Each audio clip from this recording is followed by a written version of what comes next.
Greetings, ni Akoma, Akoma Intuaso, Akame, Akoma, Akoma Womu. It's Mansho Edu, one half of the Akoma House Initiative, culturally based counseling and consulting firm, where we focus almost exclusively on the art and science of Black love culture. Hotep to the people, ni Akoma, coming on today and really striving to stay consistent with doing lives weekly again. It's been many years since we've been doing lives again. We are actively and more vigorously using our YouTube page, so follow us at Akoma Day Every Day and the Black Love School.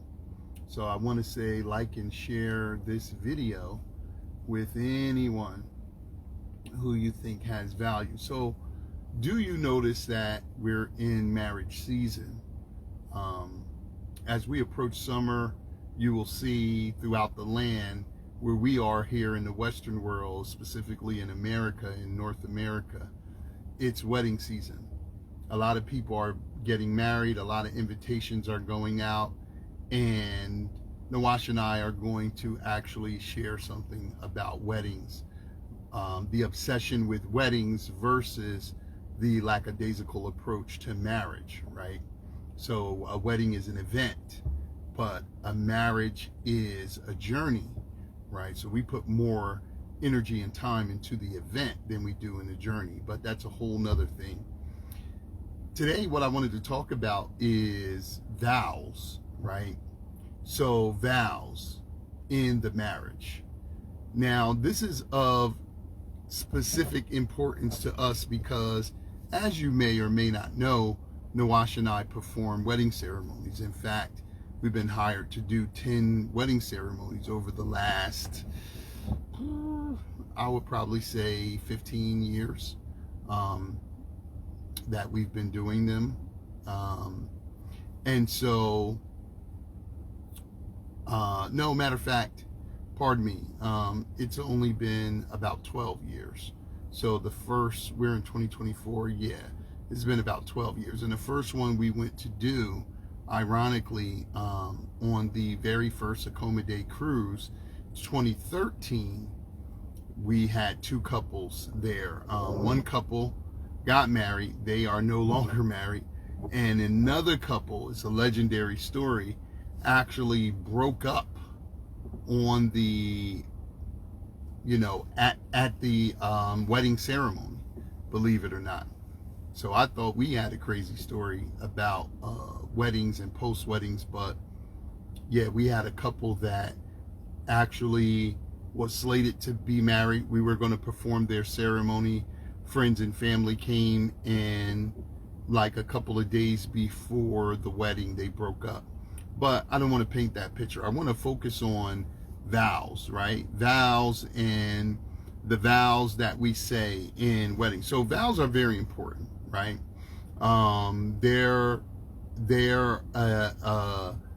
They have deep and profound significance, right? So what is a vow? A vow is actually a pledge that you give on behalf of yourself, right, to God, your partner, and the people that the community that is supporting the union, right, in a wedding. So stop, right? So the first thing you have to understand is that the vow you're giving to the true and living God that lives in you, right? The God force that is alive and conscious inside of you. We ain't talking about a mystery God spook in the sky. We're not talking about a God who won't hold you accountable. We're not talking about a God that you can't see, touch, and feel. We're talking about the true and living supreme being that is present inside of you, right? That's the first thing you have to understand. A vow is first to the Mother, Father, Creator. Secondly, a vow is to your partner about your role, about your responsibility, about your intention, right, in the marriage. Secondly, or thirdly, the vow is actually to the community, to the two families that are becoming one as these two people come together, and the larger community that is supposed to be supporting the wedding. So you'll see when we do the wedding video that what we say often is that we have lost the cultural meaning of a wedding ceremony, and the brides, the groomsmen, and the maids of honor, they're not really anymore people who are qualified to get you through a marriage. They are just friends who have vowed to be a part of your wedding ceremony. And so we've kind of lost meaning and understanding just with the ceremony, but that's a whole nother video. But what is the vows? It's to the God force in you. It's to your partner. It's to the families and the larger community, right?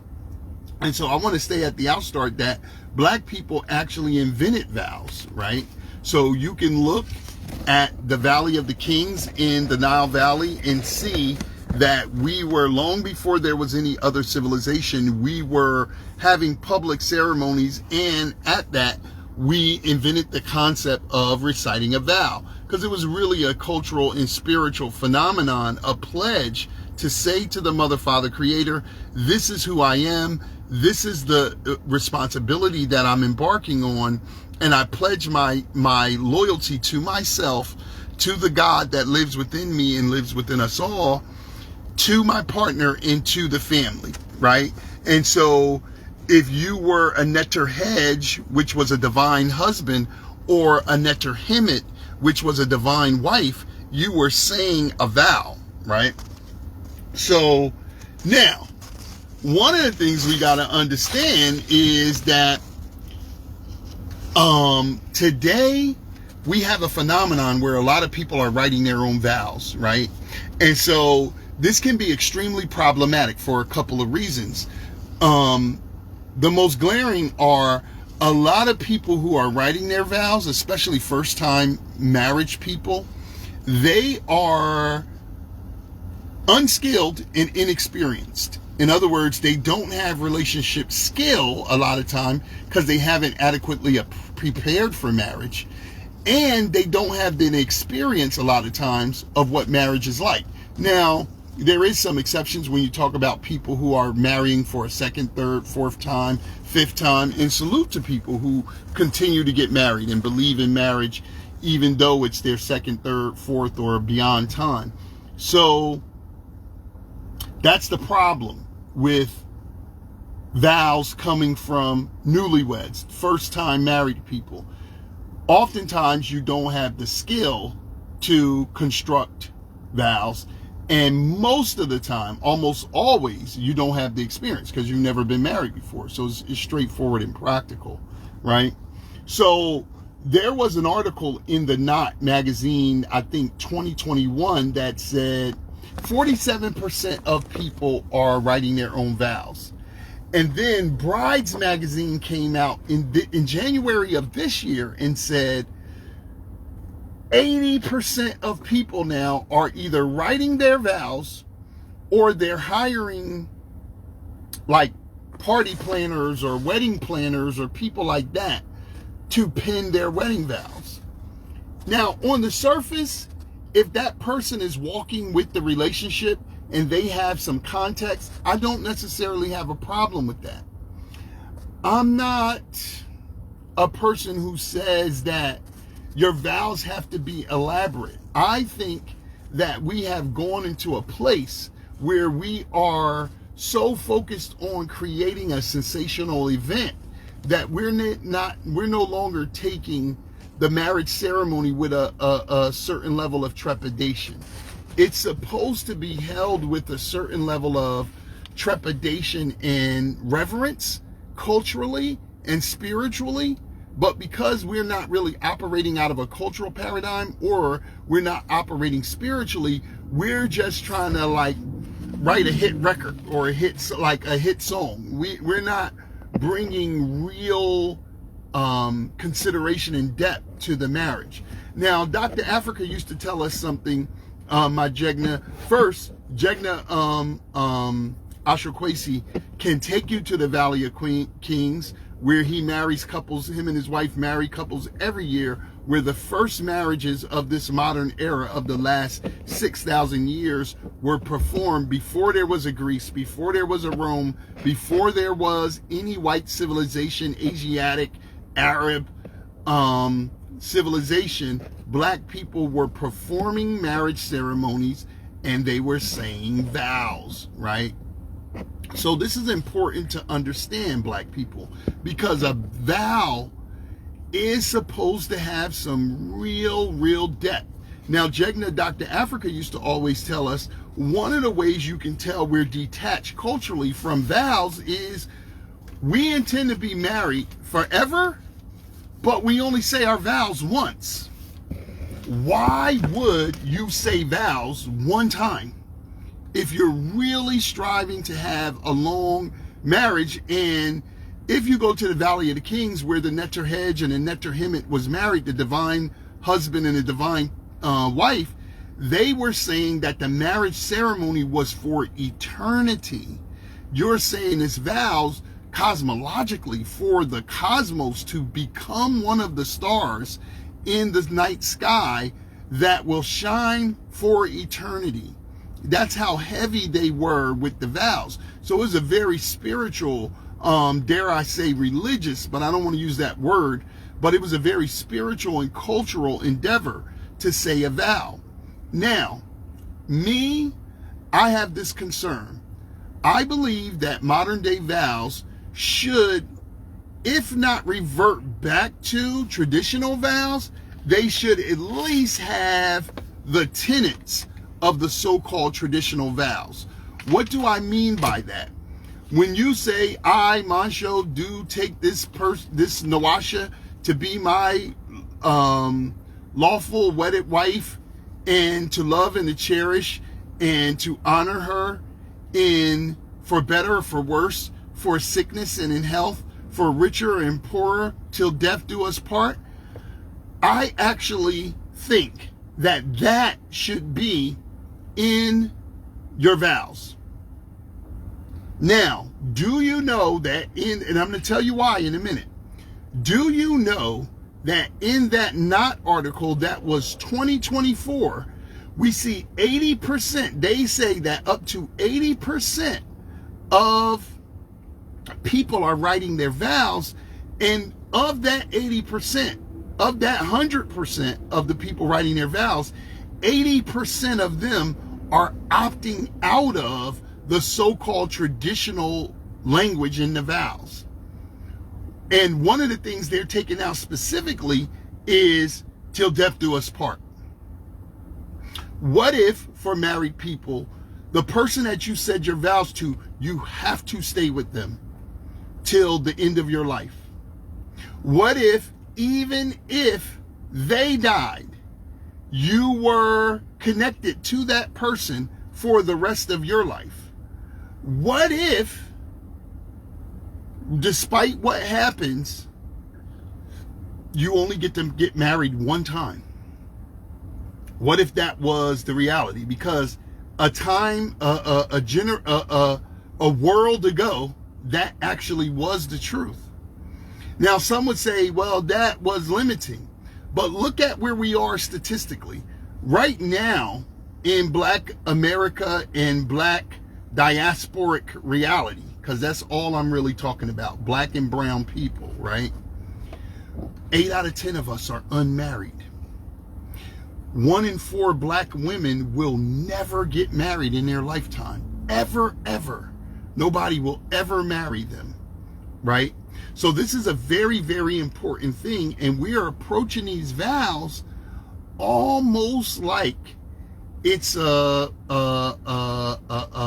a concert or a song lyric or a special presentation.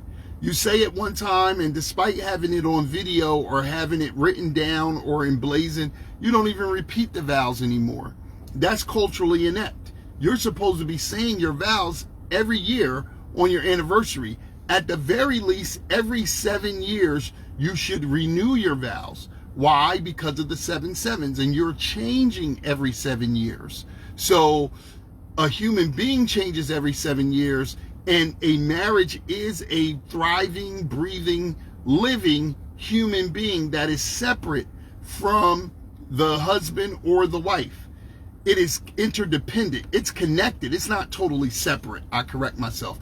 It is interdependent, meaning that in a marriage, you have a husband and a wife, but a marriage itself is not just the husband, thought, speech, and action, or just the wife, thought, speech, and action. It is a third thing. And if you follow our work, you may have seen our talking or our teaching on the he, she, and we, because the we has a different protocol than the he or the she. And this is something that a lot of people don't understand. So when you're saying these vows and you take out the for better or for worse, you take out for richer, for poorer, you take out for sickness and in health, you take out till death do us part, there's no real commitment and there's no reality in whatever you're saying. Because what is a marriage? It is a commitment that lasts for better or for worse, for richer or for poorer, for sickness and in health, till death do you part. Because a lot of times when you get married, and especially if you have children, your relationship is a reason, season, or lifetime. If you have children, it's a lifetime. In fact, it's eternity, because 10,000 years from now, there will be people on the planet who are the byproduct of the two people coming together and getting married and having a child, who then had a child, and who has a child, and who has a child, on to eternity. So to take that part of the vows out, as the knot says 80% of couples is doing, is to then delude yourself with something that doesn't make any sense. If you take out for richer or poorer, if you take out through sickness and in health, if you take out through for better, for worse, and if you take out till death do us part, what do you have in there? And again, we have married 10 couples. And I'm thinking of a couple specifically that we married only a few years ago. They wrote their own vows. Their marriage didn't last 1 year. And what the knot postulated in the article that they wrote was that one of the reasons that people are taking it out, because they want to be unique. But listen, everybody's marriage is unique to them. And what that husband and that wife goes through is unique. A good 25% of it. No other husband and wife is going through that. But the larger part of marriage, 75% of it, is the same. And it's been the same since the first dynastic period when Norma and them were instituting marriages 6,000 years ago. So there hasn't been much change. What is it? For better, for worse, for richer or poorer, in sickness and in health, till death do us part. And so what I'm saying and what we're saying, the point that we're standing on, is that your vows are very, very sacred. However, they don't have to be elaborate. You don't have to wow the audience. You don't have to make someone cry. You have to say what you really intend to do. What would the marriage be like if a person says, I'm standing up here and I'm pledging my life to you for the next year, but if I'm not always pleased, and if you annoy me, or if this load is too heavy, I'm going to be out in about 12 months. That would be insane, especially when you consider that when we wrote the Akoma Day book in 2006, we were saying that the average marriage was $30,000. I don't even know what it is now, right? But if you're spending $30,000 on something and you're looking to try to invent flowery words to say, to wow, to shock and awe, but you're not really speaking to the reality of what marriage is actually about. Marriage is a very beautiful experience. It's the highest level of interaction. but it is the most trying endeavor that you will ever do. War is not the same as marriage. Raising children is not the same as marriage.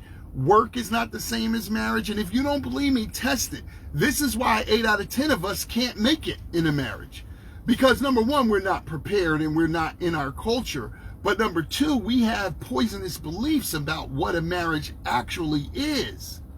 And so we enter into a marriage and we attempt to bring stinking thinking beliefs and unprepared abracadabra and think we can bring magic to a person who lives with us every day, who is smelling our breath, who is sleeping next to us, and who is living with us. Guess what? For better, for worse, for richer, for poorer, in sickness and in health, until one of you is dead. And so this is why I'm an advocate of not taking those traditional vows out of a marriage. This is why I'm an advocate of saying to people who are intending to get married, please do these couple of things if you're preparing to write your vows. Number one, consult your culture, black people, because in your culture is the timeless wisdom of the sages and the knowledge, wisdom, and understanding that will guide you through marriage properly. At this point, you should try to consider your classical indigenous culture, because you've tried everything else and everything else has failed you, right? So that's number one. Number two, you should focus on the trajectory of a marriage in your vows more than the ceremony of the wedding. And number three, and finally, you should consult some people who are married. Now, if you're following our work and you in the courting phase, part of conscious courting is building your court. This is the man has 3 or more couples and the woman has 3 or more couples that have been married 7 or more years, longer than them, that can guide them in the process of marriage, right?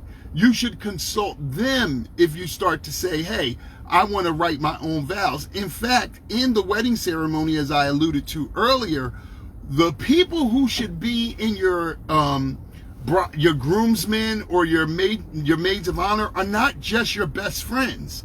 They should be the people who are standing up before the community saying, we are also taking responsibility for this couple being married, and we will help them get through the rigors that marriage presents, because no two couples by themselves are able to do it. It wasn't that way 6,000 years ago, and it ain't that way now. So you got to take a realistic approach to this if you want to be successful. But herein lies the problem. Some of us want a spectacle. Marriage is like the adult prom now, right? And prom is like the junior marriage. It's all show, no substance, right? It's more important to invest in your marriage than it is your wedding. And the vows that we're saying, black people, have to include what being married is actually like. It is impossible for somebody who's never been married to write such a vow. You have no reference. You have no experience for it. And a lot of times, if you are in that small group that remarries, a lot of times you don't have the skill. That's why you're not married to the first person that you were married to. So herein lies the dilemma. This is the conundrum. You want to be married. We applaud that. You want to write your vows. I understand that. But if you are going to write those vows, please include that traditional stuff. Please consult your culture. Please focus on what it is to be married versus what it is to say something flowery at a wedding, and ultimately consult those people in your court, not just your mom or your uncle and people who have a built-in bias toward you, but your court, who is oftentimes a group of interested strangers who have committed themselves to helping you as a young couple be successful in marriage. That's the 3 things you should consider when you're writing vows. And we got to stop, because if 80% of us are writing our own vows, we're taking out the most critical points. Then you can see why 80% of us are unmarried. It's a direct correlation to the article that the Knot is giving us. 80% of us saying, oh no, we don't want to say that. We don't want to say that. The greatest wedding we ever did was a doctor and a lawyer, right? The woman was the lawyer. They had the most beautiful wedding we did in Brooklyn. I mean, pardon me, they are from Brooklyn, but they had the most beautiful wedding.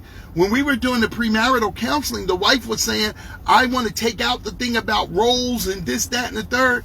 And the wife and I looked at her and said, why?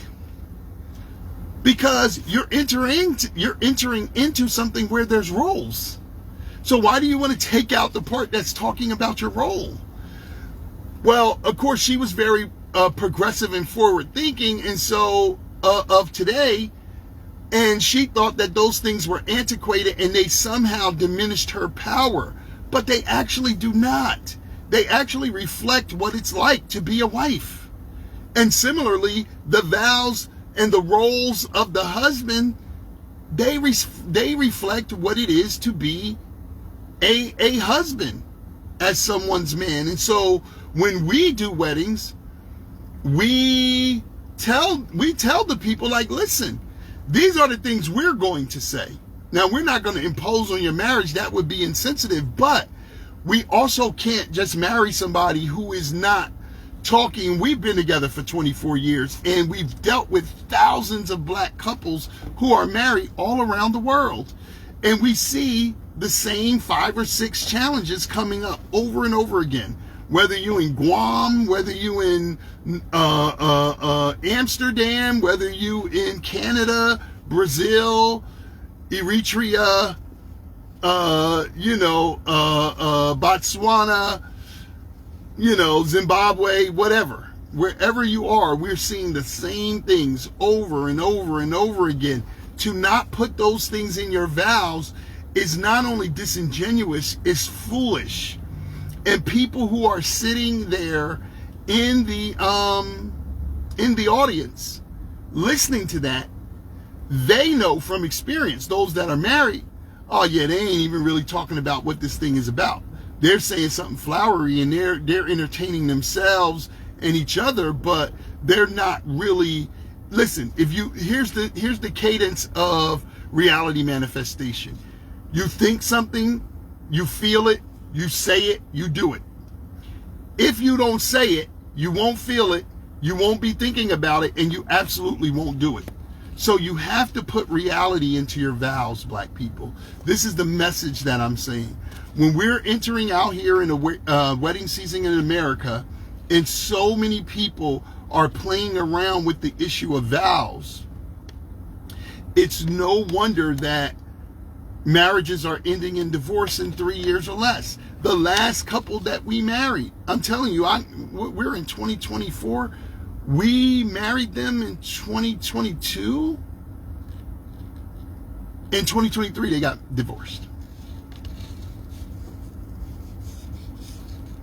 And so, listen, this is a very, very important subject. This is something for you to think about seriously if you are getting married, if you are divorced, if you have a child that's getting married, or a friend or someone that you love. Please share this video with somebody if you find value in it.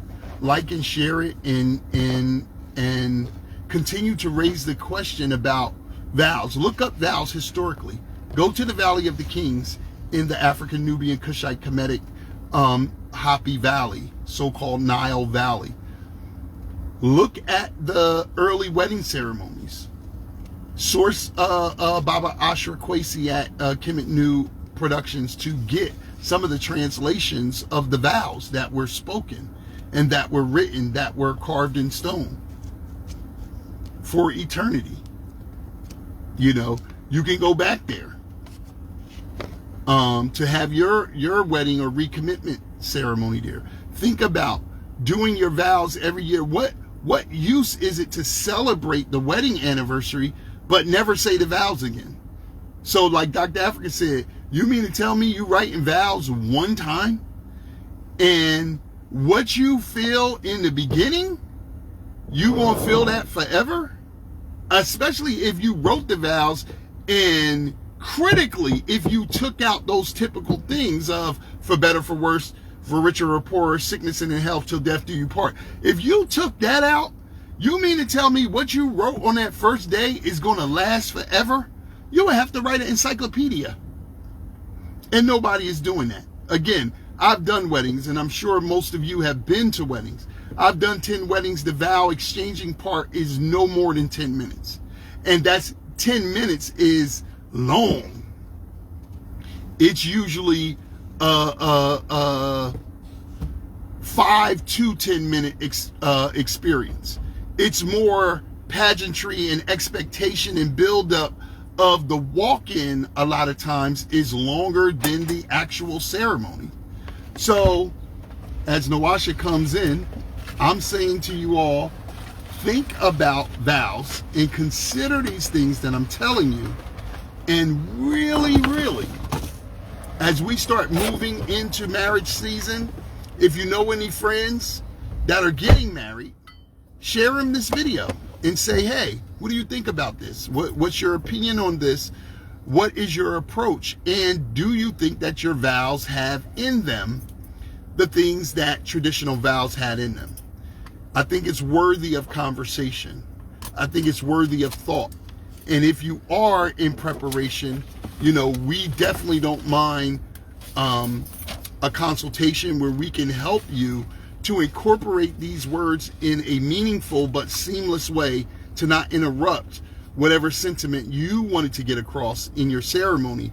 But you gotta have these things in your ceremony, and not just so you can check that off your box, but these have to be the central things, because this, my friend, is the core 4 things that marriage is supposed to be about. For better, for worse, in sickness and health, richer or poorer, till death do us part. Please don't take that out of your vows, black people. Please don't take that out of your vows. So on that note, I'm greeting you in the ancient words of black love culture, and I'm saying to you, Akame Akoma, Akoma wo mu, Akoma into aso, Nia Akoma.